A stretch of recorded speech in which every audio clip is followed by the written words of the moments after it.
Can you hear me now?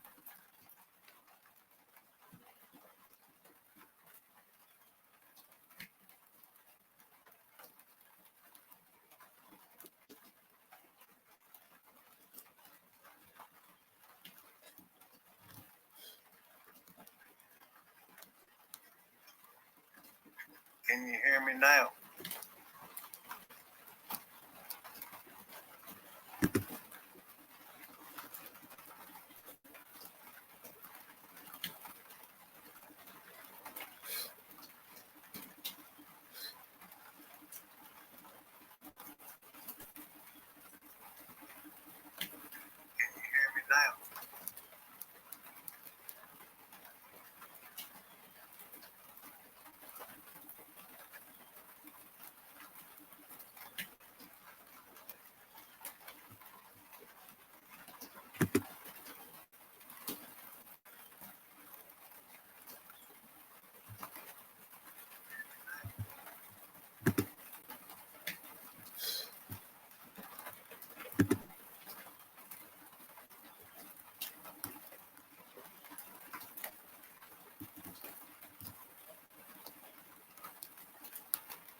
Good morning. Can you hear me? I think you should be able to now, right?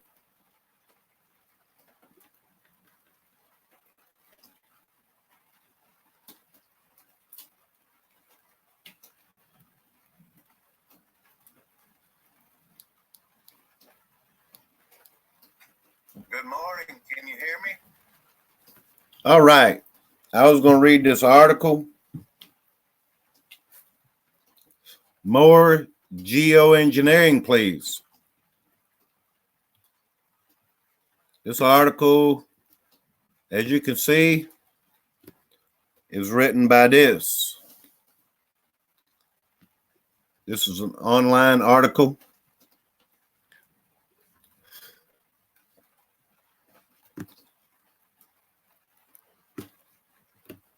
Geoengineering could help us solve the problem of global climate change, but only if we do it in a sustainable way and tackle the problem at the source.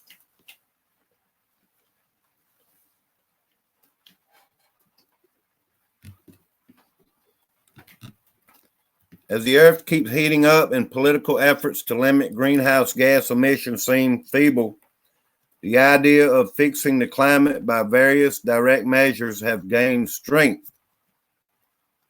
See, they have the sheeple believing this is what we need to do, like we need more. Wild ideas to cool the planet, such as synthetic clouds, mirrors in space, artificial volcanoes that inject sulfur particles into the air, and many more have emerged in recent years.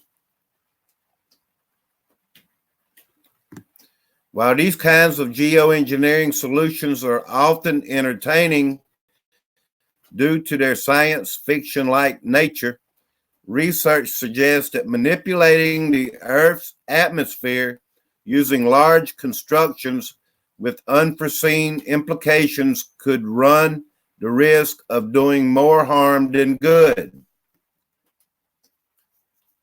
Sounds like somebody gets it. Furthermore, this type of geoengineering is unsustainable as it does not address the underlying cause of the problem. In this case, increasing greenhouse gases in the atmosphere. Sustainable geoengineering prevents environmental damage.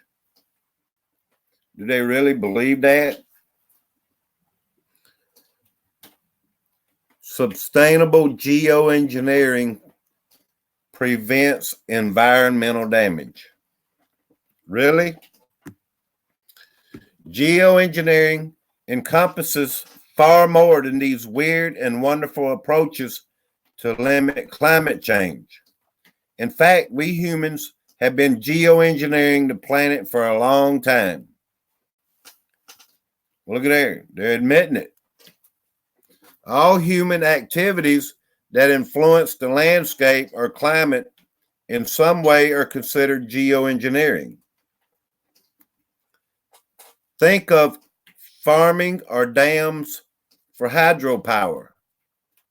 It is only the term geoengineering that is new. For example, in the 1980s, Swedish trees were suffering severely due to airborne sulfur pollution from the coal power production. The problem of acid rain, as it became known regularly, made headlines across Europe. Here, there was a quick fix. Limit this type of pollution at the source using a chemical engineering gas scrubbing technique called flue gas desulfurization. Flue gas desulfurization. For real? At that time, companies were eager to show that pollution controls would harm their business and render their technologies uneconomical. And even though it was widely accepted that geoengineering was the only choice to prevent sulfur entering into the atmosphere, politicians were reluctant to do so and continued using coal for energy production. It was not until the late 1980s that FGD was systematically introduced across Europe, and sulfur emissions began. The same can be said for wastewater. Water control has recently become a very technical discipline, and we are now much more aware of what we discharge into the sea. We deliberately remove fertilizers, vira, bacteria, polyaromatic hydrocarbons, and many other pollutants. Is that why in some of these waters there's such a bacteria that will give you meningitis? That wasn't in the statement here. That's my own. The same can be said for wastewater. Water control has recently become a very technical discipline. I think I just read that. In other words, we already perform geoengineering in order to prevent environmental damage. But these types of approaches are sustainable because they tackle the pollution at the source. Okay, let's read this. Limiting carbon emissions is not so simple. I don't know how many is here. Still Winter Nation, it's good to see you. I have to look on my chat in my cell phone. Okay, carbon dioxide has become a similar problem.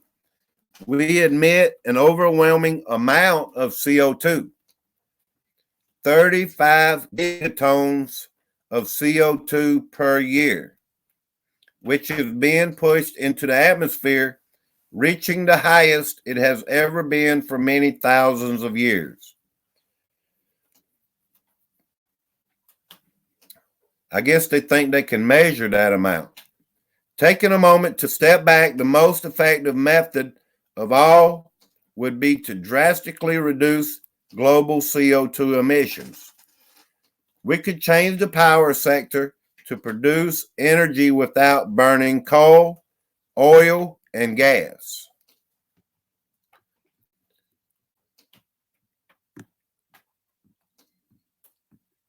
America runs on oil.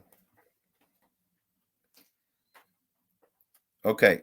We could change our transportation system to run a renewable sourced electricity. Heating of our homes and production of our food could rely on non-fossil sources of energy. In my opinion, we always going to need fossil fuels, what they call fossil fuels, oil. But we could still be left with a number of industries inextricably bound to fossil fuels. We cannot, for example, just stop using steel, cement, medicine, paper, and similar types of goods, which rely on processes that emit a considerable amount of CO2. These industries will need to rely on old school geoengineering, meaning sustainable waste handling. Just like controlling sulfur emissions and pollutants from wastewater plants, we also need to start cleaning our industrial production waste streams of CO2. We cannot keep polluting the air we breathe. It's all in this article, y'all. I'm just reading it. Perhaps you remember the recent diesel scandal that swept through Europe and the U.S. in 2014 after the U.S. Environmental Protection Agency, the EPA, learned that Volkswagen had installed a piece of software which manipulated the NOx emissions under test conditions. Normal road use gave significantly higher emissions. It caused a public and political uproar, and I often wonder why politicians do not realize that the damage we are doing every day in terms of CO2 emissions is a far greater and more serious scandal.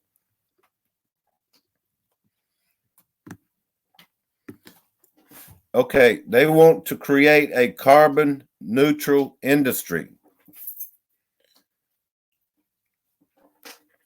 Fossil fuels still dominate due to the high price of renewables. But as a society, we have invested significant resources to achieve a carbon neutral environment.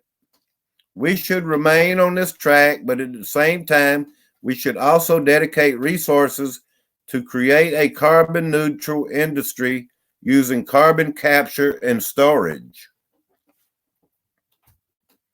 Let's listen to some of the ideas they've come up with. This needs to be done sustainably to allow us to keep producing goods which are tied to emissions of CO2, like cement. But this does not mean that CCS should be seen as a means by which we can continue using coal.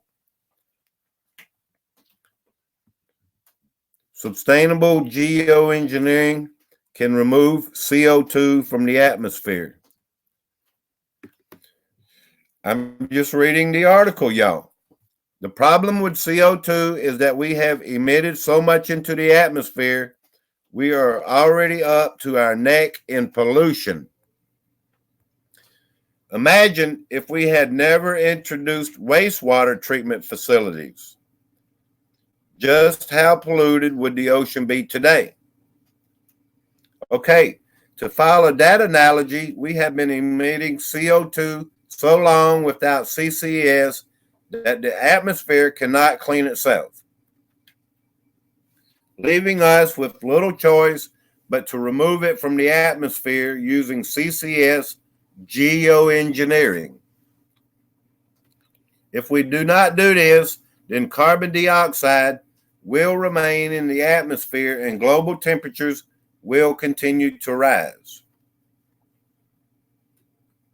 As we know, this article I've named More Geoengineering, Please.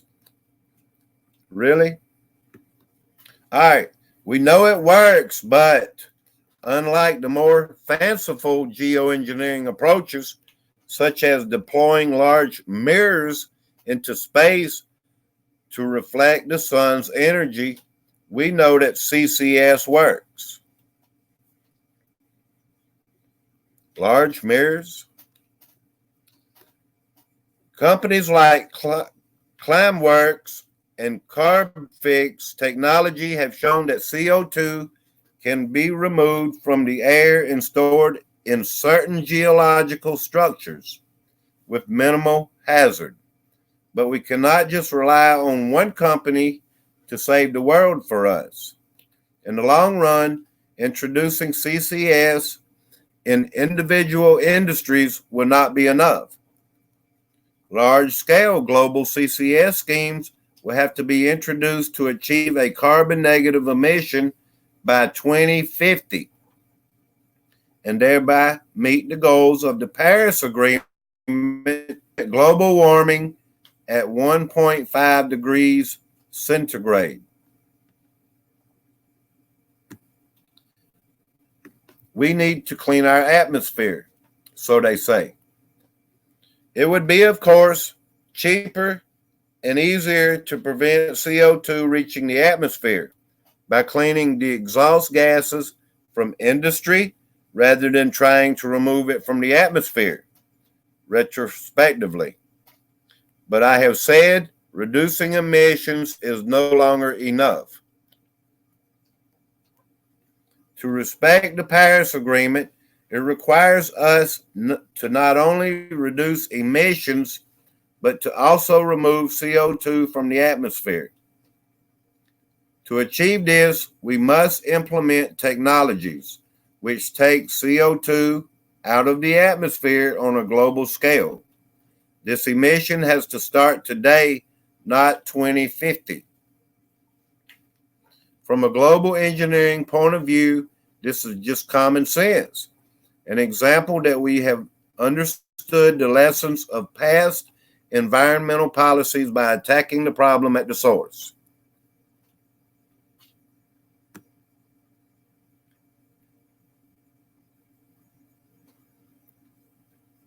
More geoengineering, please. That's what they want to do.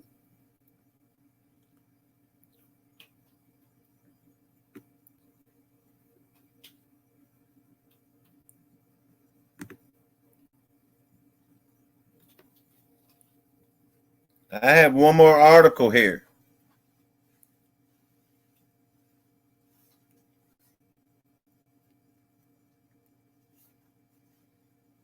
It's a little bit shorter.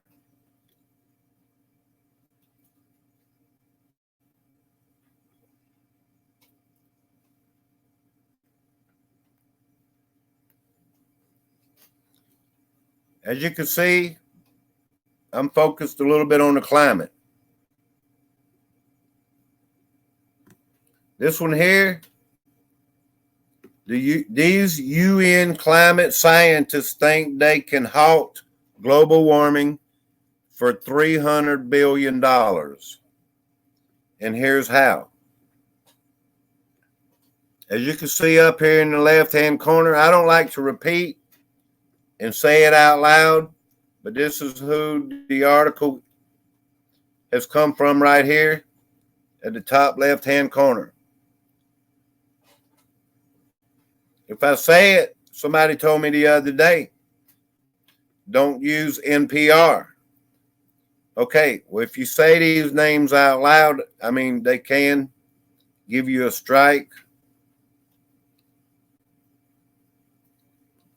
Let's see what this article says. These UN climate scientists think they can halt global warming. See, they've already got most people trained that there is global warming happening, you know? $300 billion. That's the money needed to stop the rise in greenhouse gases and buy up to 20 years of time to fix global warming. I remember these articles and these shows back in the 80s had everybody scared to death and said by the year 2000 that we would be washed away. You know, global warming was going to take over the land and that we would all die, that the seas would rise, you know. Okay, let me get on to the article. 300 billion. That's the money needed to stop the rise in greenhouse gases and buy up to 20 years of time to fix global warming.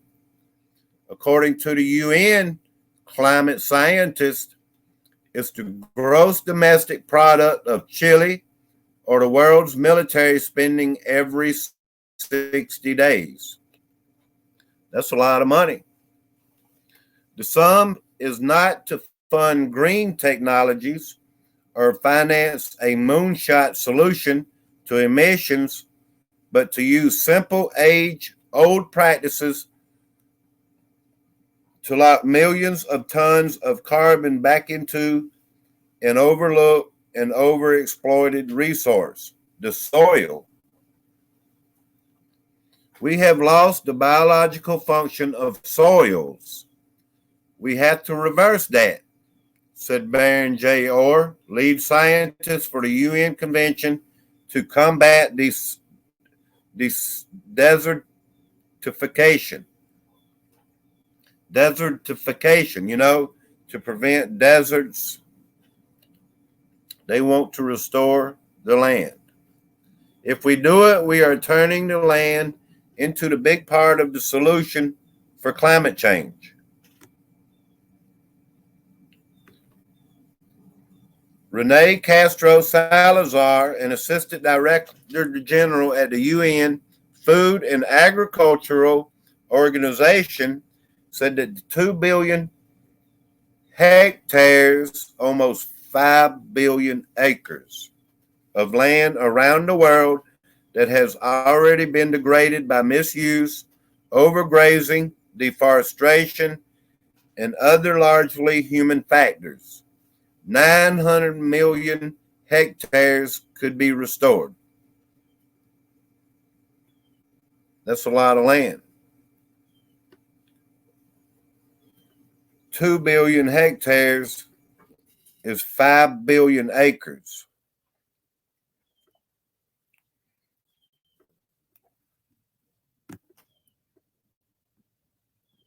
I would play that video, but it would probably give me a copyright.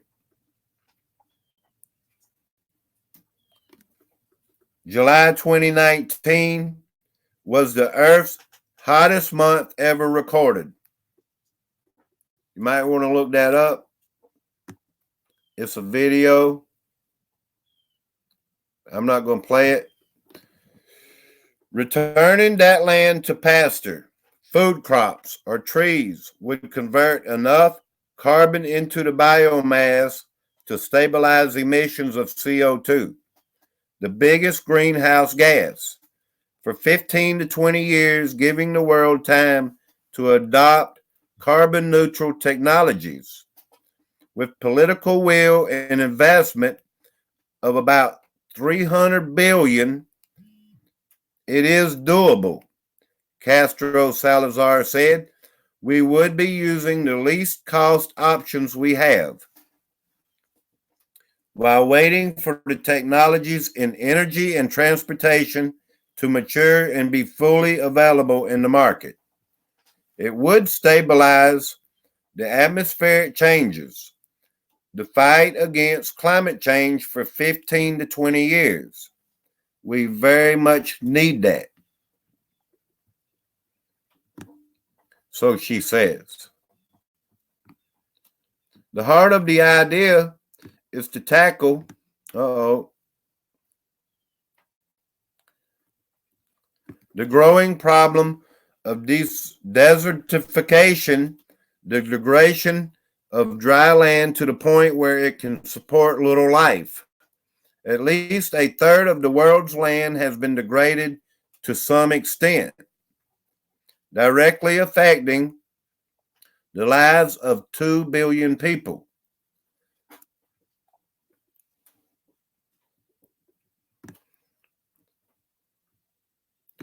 Marginal lands are being stressed around the globe by the twin phenomena or accelerated climate change, and at a rate of population growth that could lift the global tally to almost 10 billion people by 2050, he said.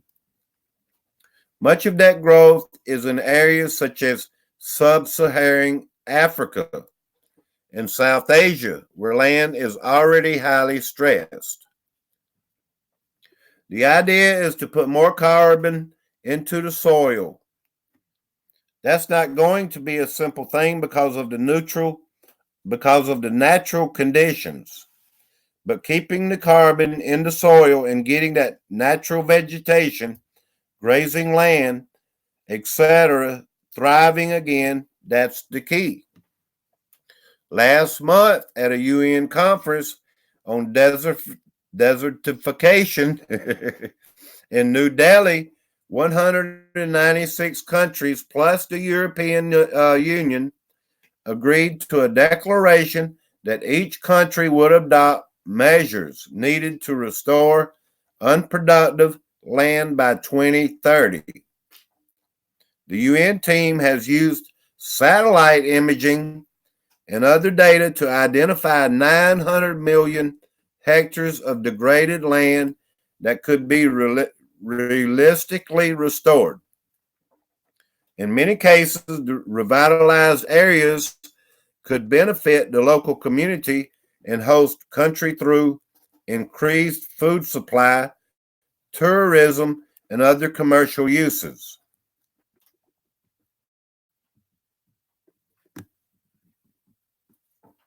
The key to returning dry lands to vegetation is the use of fertilizer. Why did I read an article they claiming they trying to knock out farmlands because of the use of fertilizer? Here we go. Let me read this. Fertilizers are essential for increasing productivity. Good fertilizer in the right quantity is very good for the soil.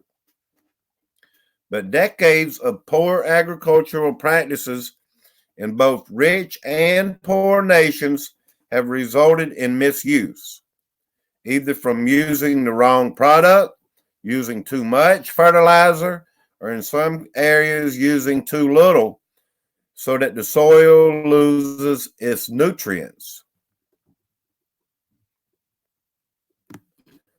The problem, unfortunately, is big and is growing, said Mansour. The main cause of emissions from agriculture is poor land management, but the solutions are known.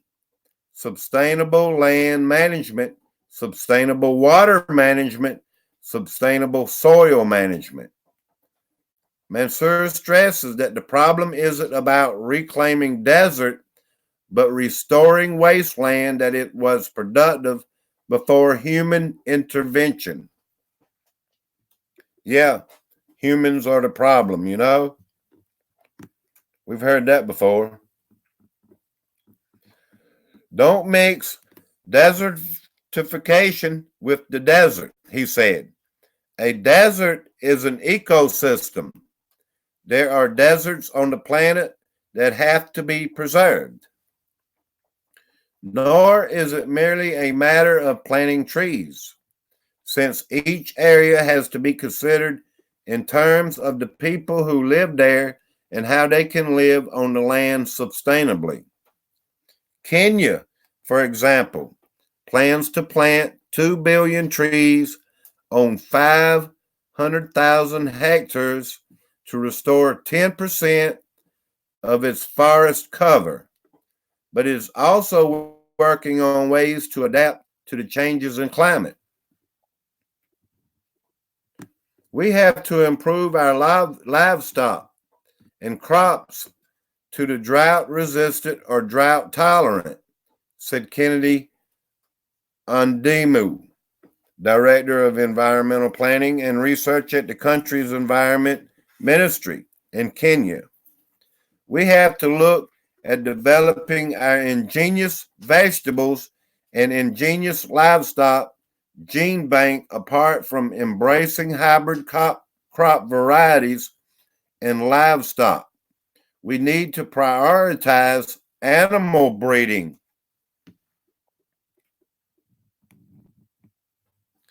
In Costa Rica, farmers are using deforested land to produce CO2 neutral coffee, which commands premium prices among consumers. The nation is also replanting rainforests to encourage ecotourism, which has become the country's second biggest earner. Still, the tide of desertification won't be easy to turn. In India, more than 20% of the country is considered wasteland, and scant water resources are making the government is spending $138 million improving irrigation as the region's driest decade on record forces fruit farmers to migrate south to escape the advancing desert. Further north in Brazil, the worst fires in years ravaged the world's largest rainforest. Yeah, we know the rainforest was on fire. We know all about it. Yet, Castro Salazar says dozens of countries are fighting back with programs designed to reverse the loss of farmland, and at least 20 nations have major efforts underway to replant lost forests. All these countries were able to keep producing the food they needed and growing the forest cover, he said. The myth was that in order to increase your productivity and your food sovereignty and security, you need to slash or burn the forest. We documented that it's not true.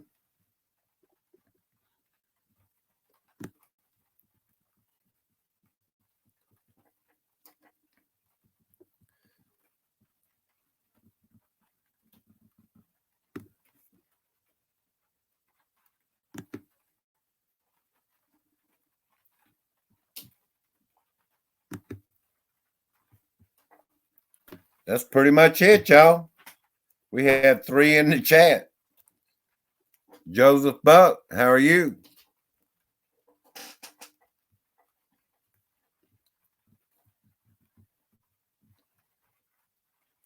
How's everybody doing today? Joseph Buck, you put all the comments last here. Penny Bunny, we're already at the solar minimum, and they know it. The Rothschilds are betting on the grand solar minimum because they get 1 glacier, crushed slippage, and 4 in every oil field on the plate will cut off. I just wanted to document and read these articles, make a video of it. I thank you all for coming in. I don't know how many showed up. I know there's only 3. My voice to text came out wrong. It's corporate land. When I lived up in Moses Lake, all the farming was corporate crops, and they were all owned by Monsanto. All owned. Yeah. I appreciate y'all coming in. That's why many didn't show up. They come in and they don't want to hear about the Geo Engineering, you know? Sorry I had a hard time getting started. I'll see y'all later, you know, when I do like my live stream. Penny, thank you for being here. Joseph, when I do my evening live stream, thank you very much.